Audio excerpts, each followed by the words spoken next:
I want to talk about masks. You should be wearing one when you go outside. And you should have been wearing one since January.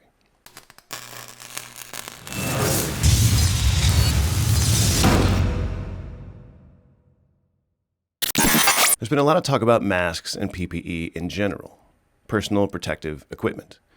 Its lack of availability, the fact that we sent 17 million tons of it to China in February, and the fact that our evil friends, the Russians, are sending some to the US right now. Rachel Maddow must be having a field day. Now, while it is true that doctors on the media have been telling us not to wear masks and that it would only encourage us to touch our faces more, it's really because we don't have enough masks for everyone. Now, medical staff need them much more than you and I do, and quality masks should be prioritized for them. They are constantly in contact with people sick with the virus. Doesn't that only prove the point that they are effective? Well, they are effective for a few reasons. One of the reasons, and how you can help the most, is to reduce transmission. I went to Japan years ago and saw many people wearing masks. I thought it was weird. Well, there are a lot of reasons and some history behind the Japanese wearing masks. But it turns out that one of the reasons people wear masks is to reduce transmission when they are sick out of respect for others. You could have the virus right now and not know it. You could have a little spittle when you talk. And when you sneeze, you can project your air really far away. The MIT study says that sneezes can go 100 miles an hour, which is super cool and all, until you think about the consequences of all that sick spit getting launched. This is really a very wonderful illustration of how things can transmit between people. And it points out both that the droplets, which are big and fall to the earth pretty quickly, are different from the droplet nuclei, which is what left over after the water in the droplet evaporates. Now, the common use of masks in East Asia started with SARS. Masks became a regular part of the street scene in parts of Asia after the deadly severe outbreak of SARS that started in China in 2002. Today's manufacturers in East Asia are pumping out 10 to 20 million units per month. The Director General of Chinese Center for Disease Control and Prevention, George Zhao, said, "The US and Europe are making a big mistake with people not wearing masks during this pandemic. Specifically," he said, "mask use helps tamp down the risk presented by people who may be infected but aren't yet showing symptoms. If those people wear masks, it can prevent droplets that carry the virus from escaping and infecting others." And Taiwan Health and Welfare Minister Chen Shih-chung said, "We're still saying that healthy people basically don't need to wear a face mask, but we still want to advise that once you reach a crowded place for a long time, to wear a mask can protect yourself and protect other people." So the US is finally getting on board. Former FDA Commissioner Scott Gottlieb said, "Face masks will be most effective at slowing the spread of the virus if they are widely used, because they may help prevent people who are asymptomatically infected from transmitting the disease unknowingly. But we don't have enough masks for everyone in the US."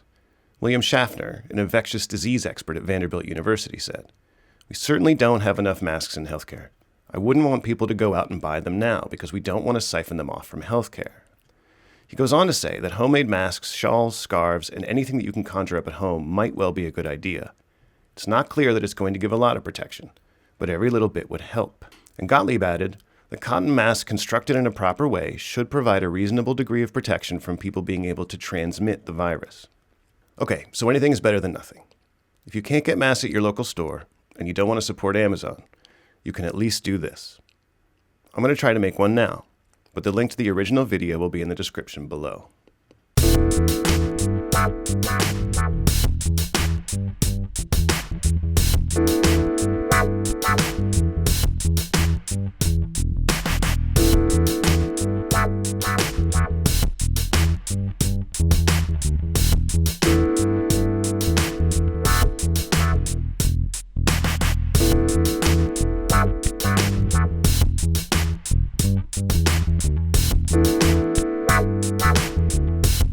How do I look? Ready to rob a bank? Well, I wore this mask to the store the other day, and if nothing else, it made people think I was sick and they crossed the street, giving me more physical distancing. Now, all other procedures still apply, like thorough hand washing, physical distancing, and not touching your face. In a previous video, I accused the WHO of not doing their job.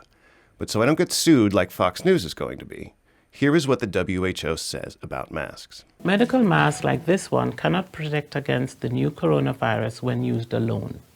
When you wear them, you must combine with hand hygiene and other preventive measures. WHO only recommends the use of masks in specific cases. If you have cough, fever, and difficulty breathing, you should wear a mask and seek medical care. If you do not have these symptoms, you do not have to wear masks because there is no evidence that they protect people who are not sick. However, if you are healthy, but you are taking care of a person who may be infected with the new coronavirus, then you should wear a mask whenever you are in the same room with that person. And remember, if you choose to wear a mask, use it and discard it properly and clean your hands with alcohol hand rub or soap and water. For more information on mask use, other preventive measures, and the new coronavirus, check WHO website at who.int. Thank you.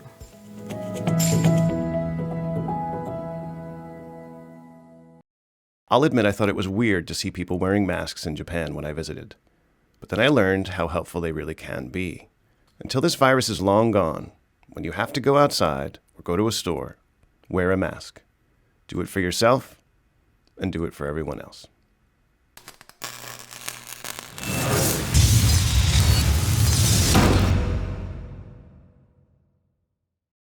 If you enjoy this content, please click the like button and share, and consider subscribing for more videos.